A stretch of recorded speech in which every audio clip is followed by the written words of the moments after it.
what we see and what we hear, and particularly the work that I know the mission do, is that the hunger that seafarers have when they do get into port and get to interact with the seafarer centres and the welfare visitors is constantly about Wi-Fi access. That's the be-all and end-all of everything that they want, desperate for SIM cards, etc. And I think that is borne out then wherever it is. And if you've got a tantalising option of a signal that would make your life feel a little happier for 10 minutes, and I think unfortunately instances like that are fairly inevitable. People go and chasing the signal. Thankfully not all of them end in disaster, but how many come close at times. And I think that's the danger. We've got people that want access and they can't have it, and hopefully these changes to the Maritime Labour Convention will start to flick that switch literally and figuratively in the favour, and they will start to have the life on board that they want, and they want to be connected, and there's no other way around it. That's what they want and that's what they need, and let's hope they get it. Welcome to the Shoreline Maritime Risk podcast. In each episode, we'll look at real-time case studies, current events, and speak to the experts dealing with critical risks at sea. What really happens when a crisis strikes at sea? And what can you do to protect your ship? Welcome to the 16th episode in Shoreline's Maritime Risk podcast. I have great pleasure in introducing our listeners today to Steve Jones, who's very well known to me as we've worked together in the past and also work together now on Shoreline's daily news broadcast. Steve is the founder of the Seafarer Happiness Index, and we have the opportunity to pick his brains about how he came up with the idea and what purpose really the index serves in terms of determining the happiness and morale of crew at sea today, and how that has wider impacts upon operational safety and efficiency. Steve, welcome. Nice to see you, and I'll hand over to you, if I may, just if you can give us a bit of background into your brainchild, which was the Seafarers Happiness Index some 8 or 9 years ago, and really just give us an idea about how it works and where you've come in those last 8 to 9 years. Yep. Hi, Tom. Hi, everyone. Great to be here and part of the podcast. Yeah, Seafarers Happiness Index. I came up with the idea. I was working with a social media platform for seafarers called Crew2, and we were starting to think about issues that affect seafarers, how life is. We were looking at Maslow's hierarchy of needs that some of you might have come across, which is basically categorizing the kind of pyramid of what we as humans need or want in our lives.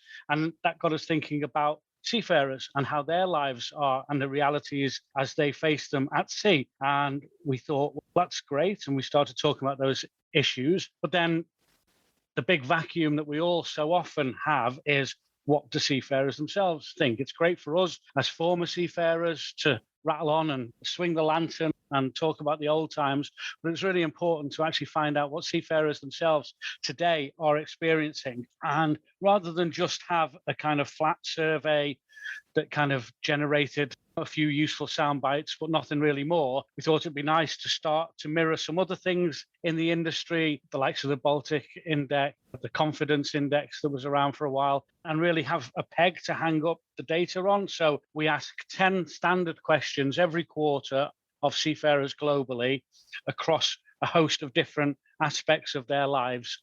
They tell us how they feel about them out of 10. So how happy do you feel about connectivity, for instance, or your diet on board, access to shore leave, etc. And they tell us how they feel. And they also then go on to explain what the impact of those experiences are, why they feel that way. And really that's as complicated or as simple as it is. And we get a lot of support and feedback from seafarers all over the world. Originally, as I say, it was based on the work with Crew2. We then got taken on, and very proud to be so, under the Mission to Seafarers banner. And it's been particularly fortuitous to work with a seafarer welfare charity such as the Mission, that not only do they have chaplains and shipboard visitors going on vessels. They have the seafarer centres, and we're able to really dig deeper into the seafaring population than we perhaps already would. So that's really the start of it and where we're currently at today. It sounds like a very valuable project, and the data from what you do must be seen as having intrinsic value to those that operate vessels at sea. Who is really consuming this data that you have now, and how is it being put to good use? I think so. It's sometimes hard to tell. You do your best and you put these things out into the ether, and you're never 100% sure where they're going. But the interactions that I get, that the mission gets through its media channels, etc., are very widespread, from seafarers themselves who are interested, and it helps inform some of their decisions. Certainly a lot of academic research seems to rely on it. It'll be very often that you'll see the happiness index quoted in various research papers, etc., and then through to the industry itself. And I'm really pleased that certainly through COVID, the interest that we've had from the wider industry, so particularly from media, pushing and promoting the findings, finally an outlet to let seafarers share what they're going through and experiencing. I suspect it's very wide and broad, the exposure that it gets. And so to me, what that means is that people are thinking about seafarers, and they have a slightly better understanding of what seafarers experience and how they feel than they did if they didn't read it. So I think from that perspective, just allowing the voices at sea to be heard is hugely valuable. Yeah, and I agree with that wholeheartedly. And of course, both of us are ex-seafarers. Yeah. And I think so firsthand we appreciate, certainly the time that we went to sea in the 80s, when our only means of communication with shore was the written word. And long voyage lengths, long contract lengths then for me was 6 months. And I certainly knew as I was entering the sixth month of that contract that I was fatigued. I was ready to go home. And I think your operational productivity wanes in this final sort of months of those longer term contracts. I can only begin to wonder what it was like for seafarers during COVID who were locked on board these ships for sometimes twice the anticipated contract length or longer, perhaps. And did you see any sort of significant change in your index during that time? Obviously, this is Shoreline's Maritime Risk podcast, and we're keen to explore human factors and how they impact operational safety and risk management. And one of the big issues, I think, is crew morale. It's about operating efficiently, having a healthy mindset, and the ability to operate at peak performance for as long as possible. But when those contract lengths go on and on without really an end in sight, I think, which is the most difficult aspect of it, you don't actually know when you're getting off. So it's very hard to pace yourself. It's a marathon with no end in many respects. So did you notice any correlation between morale, happiness, and that sort of COVID period where there were those extended contract times? Yeah, I'd just like the listeners to know, although I might look as if I've had a difficult paper round, I went to sea in the 90s, not the 80s, but yeah, totally.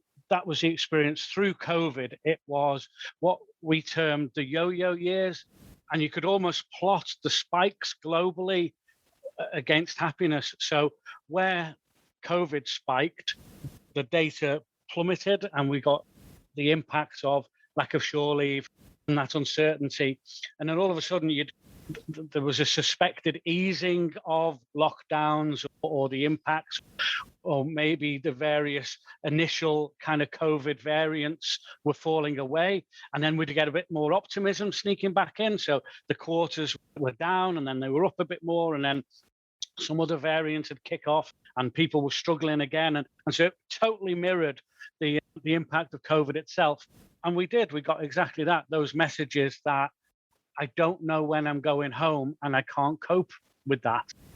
And that sense of confusion, of a kind of uneasy waiting, but not knowing. And as well as a lot of the kind of issues that seafarers spoke about was that difficulty communicating that back to their families at home, not just the difficulties in communicating. We'll probably talk about connectivity, but the actual how to talk to the families at home about something that was so beyond their control, contract lengths just being rolled on and no sign of when they would actually be getting off. And we had lots of seafarers talk about the challenges of that, of those difficult conversations back at home of, you must know when you're coming home. I don't know when I'm coming home. And the pressure that we can perhaps appreciate, but very hard to really understand what it does to people.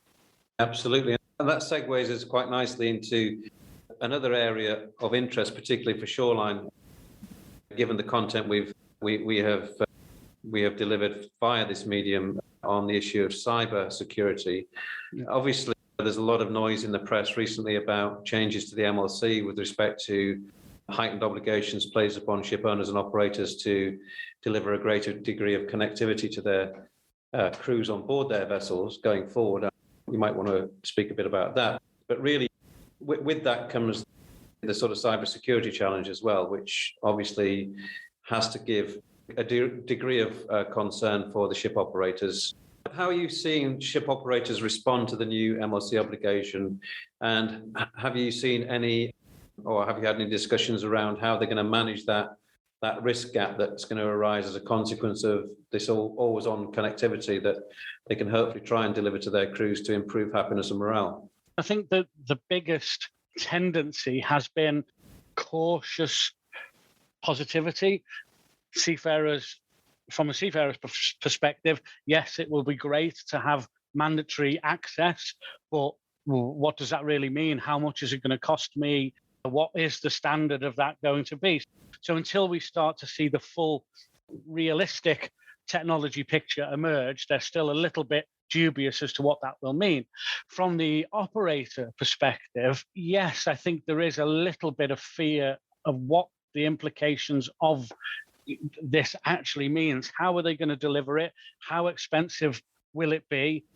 What will the impact on those other issues, whether it's the kind of cyber hygiene and cyber security on board, or whether it's just the concerns that some of them do have about the impact on the social cohesion on board. I don't think that's so much of an issue because I think the message is so loud and so clear from seafarers. They just want connectivity and let them decide how they manage that. So I think there are difficult kind of teething problems ahead. But what we tend to see as well is that you get almost the kind of bell curve, if you like, of excellent companies that provide everything that the seafarers could want. They're the kind of names that we could rattle off.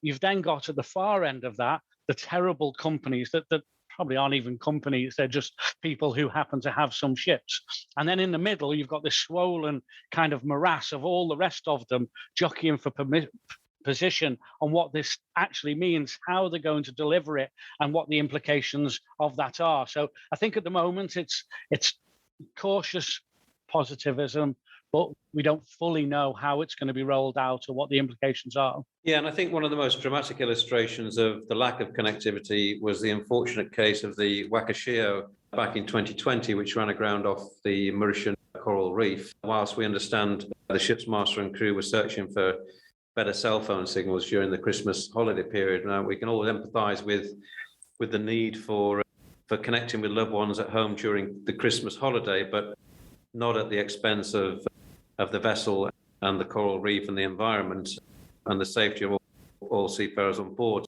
This is just one of the potentially devastating effects in a world where the seafarer understands the value of connectivity, but he's not given it. So it has the tools by which it knows it can try and contact loved ones back home. And that was in the midst of COVID as well, obviously, when all the points you just alluded to really were running through the veins of these people, and they were at pains to hear from loved ones and let them know that they were okay and what the intentions were in terms of getting back to see them and all the rest of it. So I think it's obviously the IMO and the changes of the MLC are driven by real world experience, and perhaps that is one of those dramatic events that changes the course of regulation. I'm not sure whether it had an impact on it, but it seems as though it may have done. I don't know if you have any thoughts on that. What we see and what we hear, and particularly the work that I know the mission do, is that the hunger that seafarers have when they do get into port and get to interact with the seafarer centres and the welfare visitors is constantly about Wi-Fi access. That's the be-all and end-all of everything that they want, desperate for SIM cards, etc. And I think that is borne out then wherever it is. And if you've got a tantalizing option of a signal that would make your life feel a little happier for 10 minutes, and I think unfortunately instances like that are fairly inevitable. People go and chasing the signal. Thankfully not all of them end in disaster, but how many come close at times. And I think that's the danger. We've got people that want access and they can't have it. And hopefully these changes to the Maritime Labour Convention will start to flick that switch, literally and figuratively, in the favour, and they will start to have the life on board that they want. And they want to be connected, and there's no other way around it. That's what they want, and that's what they need. And let's hope they get it. Have you had any feedback from the international group P&I clubs? I know that their claim statistic do lag somewhat, but have you had a chance to correlate your happiness index against their rolling claims record to see whether there's any links to heightened loss activity with heightened loss of happiness, as it were? We haven't formally explored that, although one of the sponsors of the happiness index is Standard P&I Club.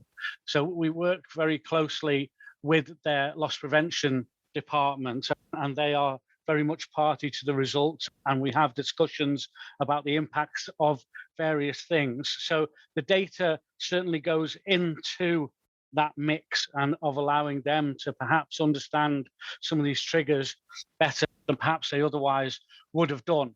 From an outbound perspective, it's not something we've done. We work very closely with a number of ship owners and charterers and do a benchmarking product for them, taking their fleet, their seafarers, and benchmarking against the wider population and seeing the impacts of their losses, their problems, their kind of real world interpretations, etc. So we're trying to grow not only the data, but also the amount of uses we get from it. Well, Steve, that's fantastic. And thank you for talking to us this morning. It's always good to hear about these fantastic initiatives that people put their heart and soul into.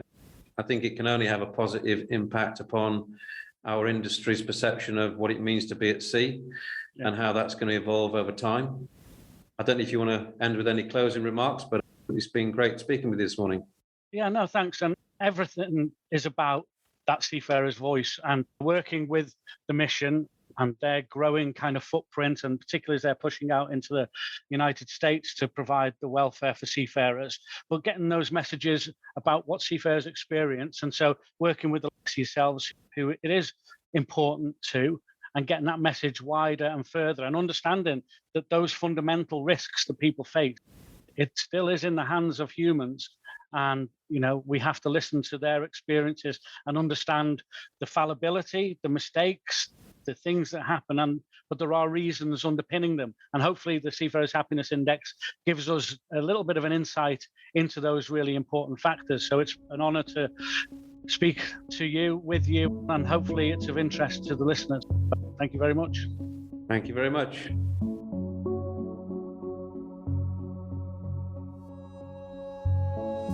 We'd like to thank the show's sponsor, Maritime Insurance Solutions Limited. The world and life at sea is changing on a daily basis.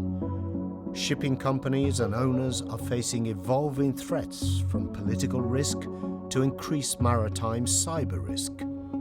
Shoreline has the maritime insurance answers you need to make sure your company is covered when crisis strikes. Shoreline are providers of specialist maritime cybercrime and crisis response insurance policies. To learn more about these specialist covers, visit www.shoreline.bm today.